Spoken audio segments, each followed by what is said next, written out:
사도행전 17장 1절부터 15절까지의 말씀 우리 같이 읽겠습니다. 사도행전 17장 1절부터 15절입니다. 그들이 암비볼리와 아볼로니아로 다녀가 데살로니가 이르니 거기 유대인의 회당이 있는지라. 바울이 자기의 관례대로 그들에게로 들어가서 새 안식일에 성경을 가지고 강론하며 뜻을 풀어 그리스도가 해를 받고 죽은 자 가운데서 다시 살아나야 할 것을 증언하고 이르되 내가 너희에게 전하는 이 예수가 곧 그리스도라 하니 그 중에 어떤 사람 곧 경건한 헬라인의 큰 무리와 적지 않은 귀부인도 권함을 받고 바울과 신라를 따르나 그러나 유대인들은 시기하여 저자의 어떤 불량한 사람들을 데리고 때를 지어 성을 소동하게 하여 야손의 집에 침입하여 그들을 백성에게 끌어내려고 찾았으나 발견하지 못함에 야손과 몇 형제들을 끌고 읍장들 앞에 가서 소리질러 이르되 천하를 어지럽게 하던 이 사람들이 여기도 이름에 야손이 그들을 맞아들였도다. 이 사람들이 다 가이사의 명을 거역하여 말하되 다른 임금 곧 예수라 하는 이가 있다 하더이다 하니 무리와 읍장들이 이 말을 듣고 소동하여 야손과 그 나머지 사람들에게 보석금을 받고 놓아주니라. 밤에 형제들이 곧 바울과 신라를 베레아로 보내니 그들이 이르러 유대인의 회당에 들어가니라.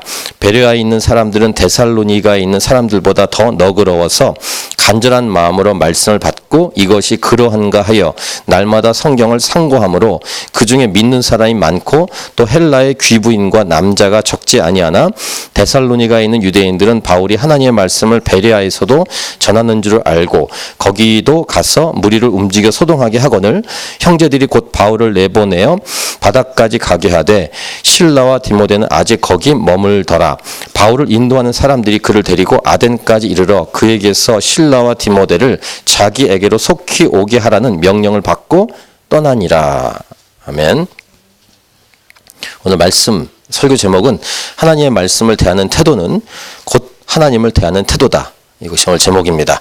이러한 제목이 나오게 된 오늘 본문 읽으신 말씀 본문이 11절 말씀입니다. 11절 다시 보시면 베레아에 있는 사람들은 데살로니가에 있는 사람들보다 더 너그러워서 간절한 마음으로 말씀을 받고 이것이 그러한가 하여 날마다 성경을 상고함으로. 아주 놀라운 본문입니다. 베레아에 있는 사람들이 어떠한 하나님을 향한 하나님 말씀을 향한 태도를 갖고 있다는 이 짧은 구절 안에 이 내용이 포함되어 있는 이러한 태도를 갖고 있는 베레아 사람들에게 어떤 일이 일어나냐면 12절 보시면 그 중에 믿는 사람이 많고 이렇게 성경은 기록합니다. 베레아에 있는 사람들의 말씀에 대한 태도와 그 다음에 그 중에 믿는 사람이 많고 또 헬라의 귀부인과 남자가 적지 아니하나 이렇게 기록을 하고 있습니다. 이러한 말씀을 대하는 태도가 저와 여러분의 태도이기를 바랍니다. 우리 하나님이 찾으신 교회의 태도, 이 교회의 교인들, 성도들의 태도가 이 베레아 사람들의 태도와 같기를 기도합니다. 우리의 자녀들, 우리의 다음 세대 안에 이런 말씀의 태도, 이런 말씀을 향한 좋은 태도를 가질 수 있기를 기도하면서 자녀들을 축복할 수 있길 바랍니다. 성령의 역사로 말미암아 때로는 태도가 불량한 사람이 꼬꾸라지는 경우가 있지만 그런 기적이 있지만 기본적으로 태도가 그러니까 하나님을 향한 즉 말씀을 향한 태도가 불량한 사람들이 있습니다. 이것은 하나님을 향한 예의가 없는 것입니다. 사람들에게 예의를 지키지 않는 사람도 있고 하나님을 향해서도 예의를 지키지 않는 경우가 있다라는 사실입니다. 오늘 본문에 나오는 데살로니가에 있는 사람들과 베레아에 있는 사람, 특별히 데살로니가에 있는 유대인들, 이분들의 태도와 베레아에 있는 사람들의 태도는 전혀 다른 태도를 보이고 있죠. 눈에 보이지 않는 하나님을 대하는 그 태도는 눈에 보이는 사람들과의 태도와 연결되어 있습니다. 뭐 이렇게 아닌 척하는 사람도 있지만 기본적으로는 사람을 대하는 태도와 하나님을 향한 태도는 연결되어 있습니다. 물론 고상한 사람들, 아까 말한 것처럼 믿지 않는 사람들 중에서도 예의를 잘 지킬 수 있습니다. 교양, 이런 교육, 이런 것 때문에. 하지만 그 속 사람은 고집으로 꽉 차 있을 수 있기 때문에 결국엔 하나님을 거부하는 것이죠.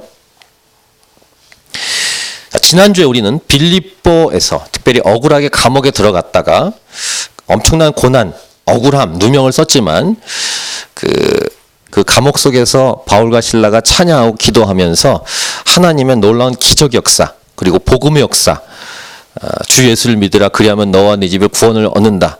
이 놀라운 말씀을 선포하게 되는 그런 내용 다음에 오늘 본문으로 들어가는데 1절 그들이 암비볼리와 아볼로니아로 다녀가 그 다음 데살로니가에 이르렀다 이렇게 기록하고 유대인의 회당이 있었다. 바울은 일반적으로 유대인의 회당에 들어갑니다. 그래서 그곳에서 말씀을 전했습니다. 그래서 2절 3절 보시면 바울이 자기의 관례대로 해왔던 대로 그들에게로 들어가서 새 안식일은 3주입니다. 세 번의 안식일 동안, 그러니까 세 번 성경을 가지고 강론했는데 3절 보시면 성경을 가지고 뜻을 풀어서 그리스도가 해를 받고 죽은 자 가운데서 다시 살아나야 할 것을 증언하고 이르되 내가 너희에게 전하는 이 예수가 곧 그리스도라 하니. 그러니까 성경을 가지고 뜻을 풀어서 안식일에 회당에서 전했던 내용은 복음입니다. 성경을 풀어서 전파했던 내용은 예수 그리스도의 십자가의 죽음과 부활이었습니다. 이 바울이 아닌 사람들도 회당에서 성경을 설명을 했었겠죠. 회당은 그런 곳입니다. 근데 바울처럼 모두 다 성경을 가지고 복음을 전했을까? 이런 질문을 던져봅니다. 근데 바울은 언제나 회당에서 말씀을 풀이해서 선포할 때 성경을 풀어서 전하는 내용의 핵심은 예수 그리스도 복음에 대한 메시지였습니다. 그때는 신약이 없었죠. 신약 성경이 구약 성경을 가지고 구약 성경을 풀어서 복음을 증거했습니다. 어떤 분 중에서 혹시 구약에는 복음이 잘 들어있지 않고 신약에만 복음이 있다고 이렇게 잘못 아는 분들이 혹시 있을지 모르겠지만 성경 구약이건 신약이건 복음은 제대로 푼다면 다 들어있습니다. 창세기 1장 1절부터 요한계시록 22장 마지막 절까지 다 복음이 꽉 차 있습니다. 설교를 맡은 사람들은 저와 같은 목회자들은 설교할 때 반드시 복음을 선포해야 합니다. 그러니까 복음을 전하는 것은 전도 집회 때만 하는 것이 아닙니다. 행사로만 하는 것이 아니라 평소에도 일반적인 모임에서 사도 바울처럼 주일 설교는 말할 것도 없고 이런 일반적인 주중의 모임 때 복음 메시지를 증거하는 것은 옳습니다. 설교자의 옳은 태도입니다. 또 설교를 듣는 태도도 마찬가지인데 설교를 들을 때 어떤 것을 우리가 기대할까? 여러 가지 기대할 수 있죠. 위로와 격려와 용기, 재미난 이야기. 어떤 분은 이렇게 세상에 있는 사건에 대한 정리 해석 필요하겠죠. 사업 구상, 진로 이런 것을 기도하면서 말씀 속에서 그런 것을 찾고 싶은 분도 계실지 모르지만 항상 설교의 핵심은 복음이라는 사실을 잊지 말아야 됩니다. 설교의 핵심과 본질은 복음이에요. 이렇게 생각할 수 있습니다. 이미 믿은 복음, 이미 많이 들은 복음, 그걸 또 들어야 되나? 이렇게 생각할 수 있지만 또 들어야 됩니다. 오늘 첫 번째 메시지. 설교자나 설교를 듣는 자나 성경을 통해서 선포해야 될 핵심은 복음이다 라는 것입니다. 다시요. 오늘 첫 번째 메시지. 설교자나 설교를 듣는 자나 성경을 통해서 선포해야 될 메시지, 들어야 될 메시지의 핵심은 복음입니다. 아멘 할 때까지 이야기했습니다. 설교자나 설교를 듣는 자나 성경을 통해서 선포되고 들어야 될 핵심은 바로 복음입니다. 그건 핵심이에요. 그래서 우리가 설교자의 설교를 이렇게 함부로 평가할 수는 없지만 여러분들이 이렇게 분별을 좀 가질 필요가 있는데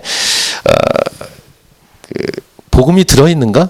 이런 질문을 던질 필요가 있습니다. 여기 물론 분별력도 필요하고 여러 가지 상황 정황이 있겠지만 저 설교자가 말씀을 증거한 자가 복음을 증거하고 있는가? 이런 것으로 이게 분별을 할 필요가 있는데 다시 2절 3절 보세요. 바울이 자기의 관례대로 그들에게로 들어가서 새 안식일에 성경을 가지고 강론하며 뜻을 풀어 그리스도가 해를 받고 죽은 자 가운데서 다시 살아나야 할 것을 증언하고 이르되 내가 너희에게 전하는 이 예수가 곧 그리스도라 하니. 이 바울이 쓴 여러 편지 중에 신약에 있는 여러 성경 중에 바울은 이 복음에 대한 내용을 이렇게 설명합니다. 고린도전서 1장 17, 18절 참고구절로 보겠습니다. 그리스도께서 나를 보내심은 세례를 베풀게 하려 하심이 아니요 오직 복음을 전하게 하려 하심이로되 말의 지혜로 하지 아니함은 그리스도의 십자가가 헛되지 않게 하려 함이라. 이렇게 사도 바울이 분명히 말하고 있어요. 나를 보내신 이유가 뭔가? 복음을 전하게 하려 하십니다. 아주 분명하게 얘기하고 있습니다. 십자가의 도가 멸망한 자들에게 미련한 것이요 구원을 받는 우리에게는 하나님의 능력이라. 또 같은 고린도전서 1장 21부터 24절에서도 이렇게 말합니다. 사도 바울이 하나님의 지혜에 있어서는 이 세상이 자기 지혜로 하나님을 알지 못하므로 하나님께서 전도에 미련한 것으로 믿는 자들을 구원하시기를 기뻐하셨도다. 유대인은 표적을 구하고 헬라인은 지혜를 찾으나 우리는 십자가에 못 박힌 그리스도를 전하니, 이렇게 사도 바울은 말하고 있습니다. 복음이라는 거예요. 찾아야 될 것, 선포해야 될 것, 구해야 될 것은 복음 메시지다. 그리스도의 십자가다라고 사도 바울은 분명하게 이 말씀에서, 이 편지에서 이야기하고 있습니다. 복음을 믿기 위해서, 그리고 이 복음을 믿은 자들이 전하기 위해서 저와 여러분이 사도 바울처럼 부르심을 받았다는 메시지를 우리에게 주고 있는 것입니다. 그래서 이 성경을 풀어서 전해야 될 내용, 해야 될 내용은 복음이다. 핵심이. 그 얘기를 하고 있는데 사도 바울이 이 성경, 구약 성경을 통해서 그 당시에 3주 동안 매 안식일마다 3번 동안 성경을 풀어서 복음을 증거했다는 거예요. 그랬더니 어떤 열매가 있는가? 4절을 보세요. 그 중에 어떤 사람, 곧 경건한 헬라인의 큰 무리와 적지 않은 귀부인도 권함을 받고 바울과 실라를 따르나. 이런 열매가 있었는데 또 공격이 있었습니다. 열매도 있고 공격도 있었는데 5절 보세요. 그러나 유대인들은 시기하여 저자의 어떤 불량한 사람들을 데리고 때를 지어 성을 소동하게 하여 야손의 집에 침입하여 그들을 백성에게 끌어내려고 찾았으나, 이렇게 상반된 태도와 상반된 반응의 모습을 보여주고 있습니다. 복음을 전하면 이런 상반된 모습은 드러납니다. 어떤 사람은 거부하고 어떤 사람은 받아들이고. 우리가 사도행전 초창기 내용을 우리가 기억하시죠? 오순절 성령 강림이 있어서 교회가 탄생됐습니다. 방언이 막 터졌습니다. 그때 베드로가 일어나서 복음을 전했을 때 들은 사람들이 우리가 어찌할꼬 라고 이렇게 험블하게 겸손하게 나와왔고 복음 예수 그리스도를 믿었습니다. 그래서 3,000명이 예수 믿었습니다. 그런데 스테판 집사님이 복음을 증거했을 때는 이를 갈면서 돌을 던져서 죽였습니다. 그런 상반된 반응과 모습을 볼 수 있는데 오늘도 사도 바울이 복음을 증거했을 때 이런 상반된 모습. 그런데 아이러니한 것이 뭐냐면 이방인들은 믿고 유대인들은 거부했다는 것입니다. 이방인들은 믿고 유대인들은 거부했다. 아주 안타까운. 그래서 6절부터 9절을 보시면 이제 이 바울 일행을 찾았는데 발견하지 못합니다. 그래서 거기 함께 있었던 야손과 및 형제들을 끌고 읍장들, 그 마을의 리더들 앞에 가서 소리를 지르고 천하를 어지럽게 하던 이 사람들이 여기도 이름해, 이렇게 말합니다. 야손이 그들을 맞아들였도다. 그러니까 바울 일행을 맞아들였도다 하면서 야손과 그 형제들을 끌고 갑니다. 이 사람들이 다 가이사의 명을 거역하여 말하되 다른 임금 곧 예수라는 이가 있다 하더이다, 이렇게 고발을 합니다. 비슷합니다. 패턴이. 예수님 당시도 그렇고 사도들이 복음을 증거할 때도 마찬가지인데 반대하는, 소동을 일으키는 자들의 특징입니다. 그래서 8절 9절 보시면 무리와 읍장들이 이 말을 듣고 소동합니다. 그리고 9절 야손과 그 나머지 사람들에게 보석금을 받고 놓아줍니다. 이렇게 돈 받고 놓아줬다. 이런 내용이 6절부터 9절입니다. 그래서 이 내용을 보면 복음을 거부하는 사람들의 특징이 있는데 예수님 당시에도 종교 지도자들과 유대인들이 했던 방식입니다. 소동을 일으키고 그들이 고백한 내용이 뭐냐면 종교 지도자들인데, 유대 종교 지도자들인데 어떤 것을 말하냐면 하나님이 진짜 하나님이 아니라 그 황제, 로마 황제를 들먹입니다. 로마 황제가 자신의 하나님이에요. 이것을 대제사장이 고백합니다.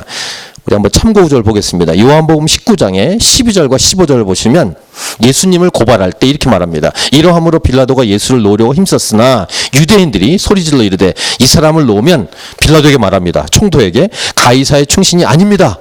무릇 자기를 왕이라 하는 자는 가이사를 반역하는 것입니다. 이렇게 말했고 15절 가면 더 심한 말을 합니다.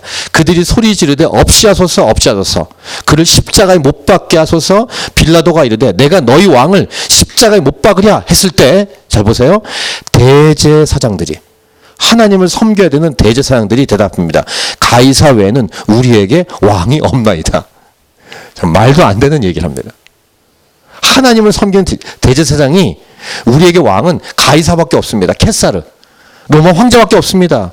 신앙 고백을 하는 거예요. 진짜 하나님이 아니라 가짜 하나님이 하나님이라고 고백하고 있는 대제사장들의 고백입니다. 진짜 하나님이 드러난 거죠. 소동을 일으키다가. 바울 때도 마찬가지입니다. 유대인들이 소동을 일으키면서 다른 임금, 예수가 있다 하더이다. 예수님이 임금이잖아요. 왕이신데 예수님을 왕으로 여기지 않는 유대인들의 소동거리입니다. 자, 신앙 고백을 다른 존재로 고백하고, 두 번째, 소동을 일으키는 무식하고 무례한, 예의를 지키지 않는 이런 모습을 보이는 모습을 볼 수 있습니다. 자, 한편 이렇게 거센 반대가 있을 때 어떻게 할 것인가? 때로는 이렇게 맞서서 끝까지 목숨을 내놓고도 복음을 증거해야 되지만 일반적으로는 그렇게 거부하면은 떠나는 것이 맞습니다. 이것은 억지로 하지 않으시는 하나님의 스타일인데, 그래서 데살로니가를 떠나서 그 다음 지역인 베레아로 가게 된 것입니다. 10절부터 12절 보시면 밤에 도망가야 되니까 형제들이 곧 바울과 실라를 베레아로 보내니 그들이 이르러 유대인의 회당에 들어가니라. 역시 유대인의 회당에 들어갔습니다. 그런데 어떤 태도의 사람들을 바울 일행이 만나냐면, 이런 회종을 만나면 굉장히 힘이 될 것 같아요. 바울과 그 일행들이. 11절 12절 아까 봤던 말씀이에요. 다시 한번 읽읍시다. 11, 12절 시작. 베레아에 있는 사람들은 데살로니가에 있는 사람들보다 더 너그러워서 간절한 마음으로 말씀을 받고 이것이 그러한가 하여 날마다 성경을 상고함으로 그 중에 믿는 사람이 많고 또 헬라의 귀부인과 남자가 적지 아니하나. 두 번째 메시지는 오늘 설교 전체의 핵심 주제와 연결되는 내용입니다. 하나님의 말씀을 대하는 태도, 이것은 곧 하나님을 대하는 태도입니다. 자녀가 부모를 공손하게 대한다는 것은 부모의 말에도 공손하게 대하는 것입니다. 근데 부모의 말을 함부로 하는 것은 부모를 거역하는 것입니다. 그런 관계처럼 하나님을 대할 때도 하나님의 말씀을 대하는 그 태도를 보고 하나님을 대하는 태도가 연결된다는 사실입니다. 베레아에 있는 사람들은 이 태도 자체가 기본적으로 좋았어요. 그래서 복음이 증거되고 말씀을 증거했을 때 간절한 마음으로 말씀을 받고 이게 그러한가 하고 날마다 생각했다, 묵상했다는 것입니다. 그러다가 많은 사람이 믿었다. 이런 내용이 베레아에 있었던 사건입니다. 기적입니다. 놀라운 역사. 하나님께 예의를 갖추는 태도, 이러한 모습은 정말로 배워야 될 태도다라는 것이고, 하나님의 말씀을 향한 이 간절한 마음, 간절한 마음으로 말씀을 받고 요 모습, 그리고 날마다 말씀을 묵상하는 요 행동, 요 태도가 하나님을 향한 태도고, 저와 여러분 예수 믿는 자가 배워야 되고 따라가야 될 모습이라는 것입니다. 그러니까 세 번째 정리하는 메시지는 이것입니다. 하나님을 사랑한다고 하면서 하나님 말씀을 가까이 하지 않고 사랑하지 않는 것은, 가까이 하지 않는 것은 사랑하지 않는 거예요. 이건 뭐 다른 변명이 필요 없습니다. 하나님 말씀을 멀리하는 사람은 하나님을 사랑하지 않는 것입니다. 예수 믿는다고 하고 교회를 다니지만 하나님 말씀을 가까이 하지 않는다? 하나님 사랑하지 않는 거예요. 아주 심플합니다. 하나님을 사랑한다면 하나님 말씀을 사랑합니다. 하나님 말씀이 어디 있냐? 예, 말씀 여기 있어요. 하나님 말씀을 사랑하는 자는 하나님을 사랑하는 자예요. 이게 예수 믿는 자의 온전한 태도입니다. 근데 아직 신앙이 잘못되어 있는 태도가 있는 사람은 말씀을 멀리 합니다. 멀리. 자, 베레아에 있는 사람들은 아주 기본적인 태도가 있었어요. 간절한 마음으로 말씀을 받고 날마다 상고했다. 깊이 묵상했다는 것입니다. 곧 베레아 사람들은 하나님을 사랑했다라는 거예요. 이러한 맥락의 말씀을 예수님이 하셨어요. 여러 번. 요한복음 14장과 15장에 우리가 주일날 설교 때 창세기 하기 전에 요한복음을 묵상했지 않습니까? 그때 우리가 이미 다 묵상했는데 몇 군데를 참고 구절을 보겠습니다. 요한복음 14장 15절. 너희가 나를 사랑하면 나의 계명을 지키리라. 예수님 말씀이에요. 예수님 곧 하나님을 사랑한다면 하나님의 말씀을 지킨다. 14장 21절. 나의 계명을 지키는 자라 나를 사랑한 자다. 계속 반복해서 말씀하세요. 나를 사랑하는 자는 내 아버지께 사랑을 받을 것이요 나도 그를 사랑하여 그에게 나를 나타내리라. 이렇게까지 말씀하십니다. 예수님을 사랑하면 하나님의 말씀을 지킨다. 똑같은 14장 23, 24절도 이 말씀을 주십니다. 예수께서 대답하여 이르시되 사람이 나를 사랑하면 내 말을 지키리니. 계속 반복해서. 내 아버지께서 그를 사랑하실 것이 우리가 그에게 가서 거처를 그와 함께 하리라. 24절 나를 사랑하지 아니한 자는 내 말을 지키지 아니하나니. 분명히 말씀하세요. 그래서 이 사람이 하나님을 사랑하는가 이것을 살펴보면은 하나님 말씀을 가까이 하고 하나님 말씀을 얼만큼 묵상하고 살아가는가 그걸로 측정할 수 있어요. 분별할 수 있습니다.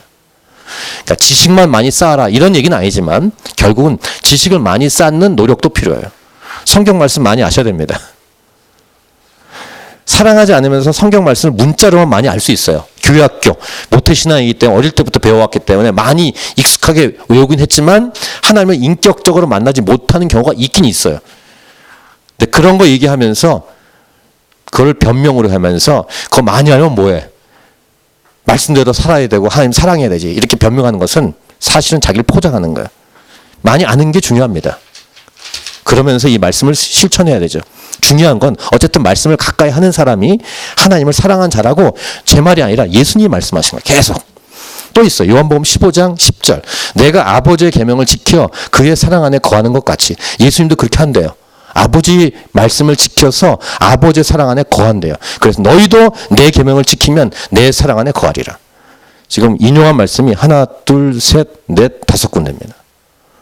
그 짧은 내용에 5번이나 하나님 말씀과 하나님 사랑하는 것을 연결시켜서 반복해서 예수님이 말씀하고 있는 것입니다. 거짓말하지 않으시는 예수님의 분명한 말씀이에요. 성경 말씀을 사랑하는 자가 하나님을 사랑하는 자가 맞습니다. 그리고 이제 사랑한다는 것은 지키는 것이죠. 여기 지킨다는 표현을 쓰고 있습니다. 이 말씀대로 살아가려고 합니다.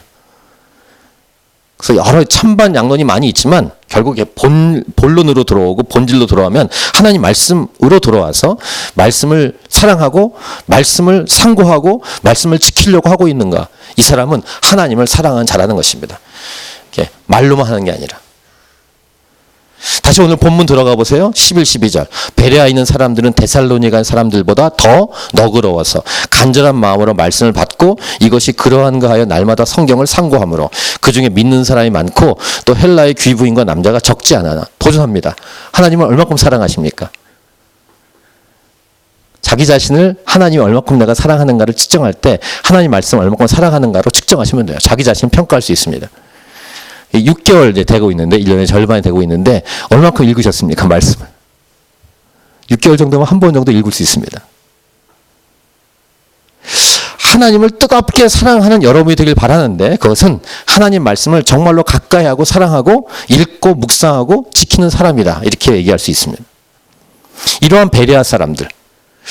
이러한 베레아 사람들에 반해서 데살로니가에 있는 유대인들은 무례했는데 어디까지 무례하냐면은 원정으로 옵니다. 이제 소문을 들은 거예요. 베레아에 가서도 바울 일행이 복음을 증거한다 라는 얘기를 듣고 원정을 와요. 13절 보세요.